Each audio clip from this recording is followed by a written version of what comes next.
Hey guys, it's me, Pascal from Orange Pixel, and hang on.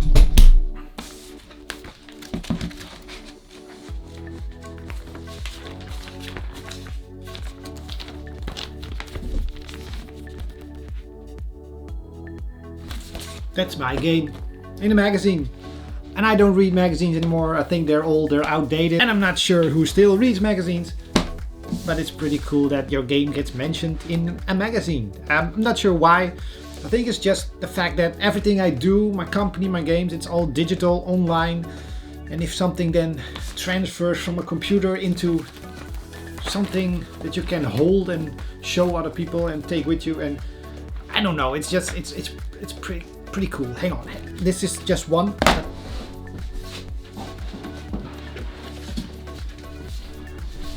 This whole stack contains one, and in some cases multiple, of my games, and I just collect them all.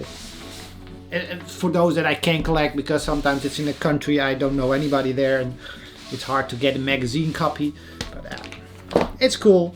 It's just cool. Wanted to share that with you. But this week's topic is completely different. It has nothing to do with this at all. It's just going to be about updating the game. I talked about this 2 weeks ago, and then I got a lot of questions from people asking, how do you manage all those updates? How do you do all those things? And figured I could show you. So I'm going to show you. But first I'm going to read what they said about my game. I think it's positive. It's just very short, but it's positive. And after the intro, be right back.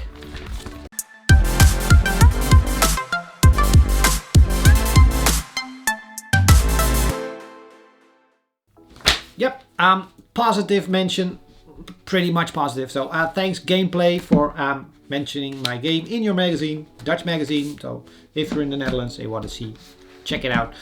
Thanks Matthijs for letting me know that they actually mentioned my game, because I didn't know, and else I would have missed it. So thanks for all that. Thanks everybody. Let's dive into the video.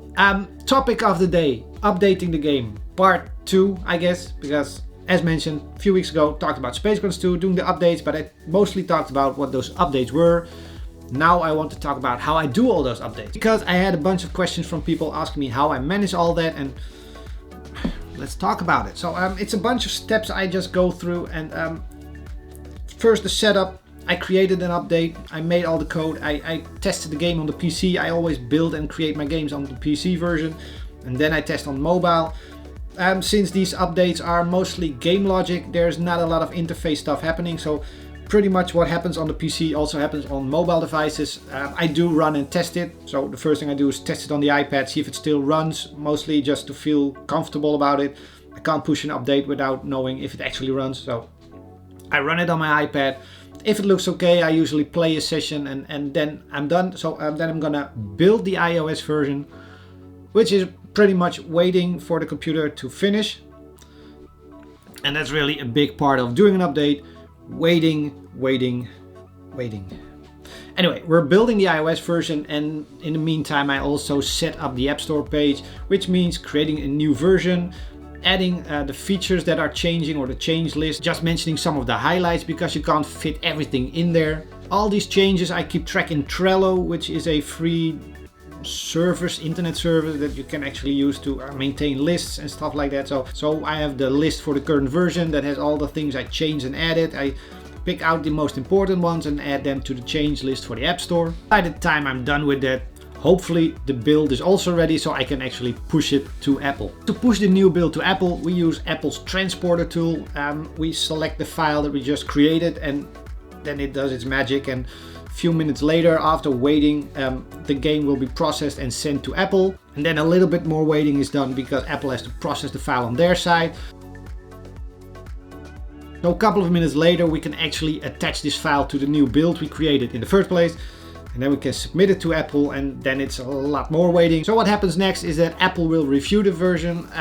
This can take up from a little less than a day up to a couple of days, sometimes even a week. I had one version that was sent into Apple on Thursday. It went into review.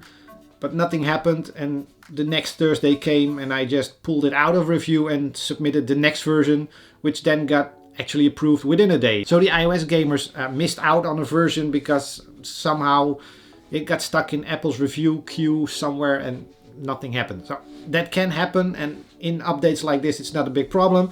If it's a release version or you're trying to fix dangerous bugs, you're kind of sweating all over, and that's really a problem. But it happens, and luckily it doesn't happen a lot of times. So with the iOS version submitted to Apple, the next step is building a PC version.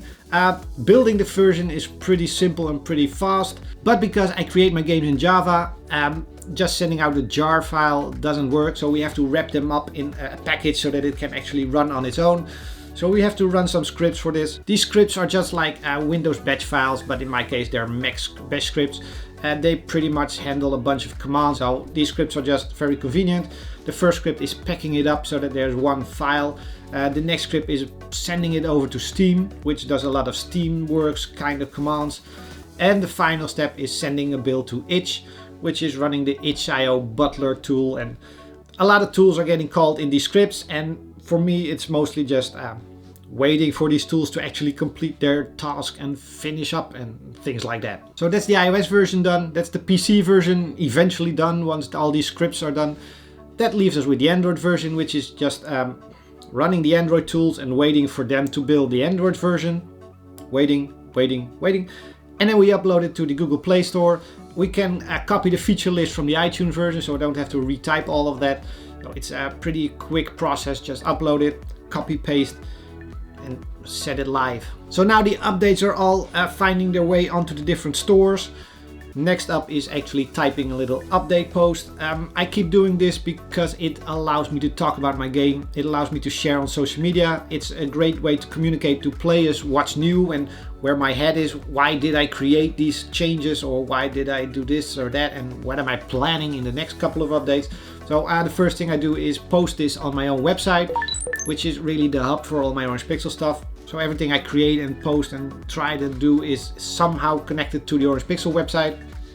I don't know if people still visit developer sites, but at least I have one. And it has everything I need, so I can always quickly link to stuff and show stuff. So the website runs on WordPress with a lot of tools there and a lot of custom code I created just to make sure I can create game pages easily and add stuff and information, like add screenshots and trailers and links to game stores and things like that. It's all custom plugins, and I can't really share them because I'm not good at WordPress plugins and I have no idea how to distribute them and make them safe for everybody else. So in the post I add a little GIF that I already created for social media purposes. I add some text, I add the full feature and change list, and then I have a post ready, and this post can also be copy and pasted to the Steamworks page, so that on the Steam store you will also have the same update with all the same images and information. I also post it on itch.io. As soon as the update is there, you can add a developer log, and so that's pretty much the same post. And I usually also post it on the Touch Arcade forum, because that's where my mobile gamers are mostly, and sometimes I post it on the indiedev website, but they have very strict rules on what you have to post, so I need to make sure there's enough screenshots and animations and videos that I can link to those posts. Otherwise it's just going to be up there and nobody sees it at all. So I want front page featuring, and for that you need to add screenshots and videos. So every now and then I have a very big update on indiedev, which is pretty much a combination of 3 or 4 previous posts. So all that is done. We have an update version, we have a post and information, and we can share it on social media and everywhere. The next thing to do is make sure the source code is safe. So I push the latest version to Bitbucket just to make sure there's a copy there, but I also often copy it to a backup disk just so I have a local backup. And the next phase is I create a new Trello list for the next version and start all over again. So that's how I update my games and all the work around it.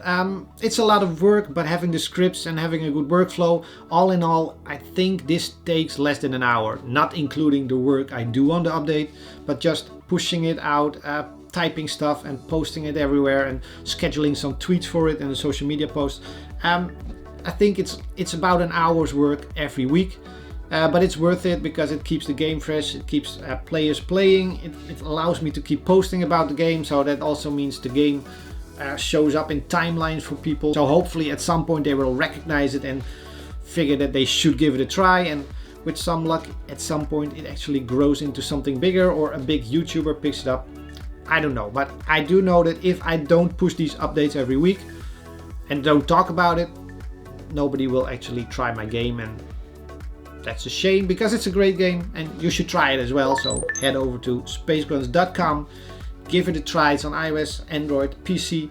It's already getting much bigger than it was at the release. There's a lot more level templates, more monsters, more gameplay, and there's still a bunch of stuff to come because I have great ideas written down. I just need to update them, and you now know how I do it and why I do it. So hope you liked the video. If you did, give it a thumbs up. Don't forget to subscribe, and see you guys next week. Bye. Pretty much Apple will take it into a review first. We have to do some scripts.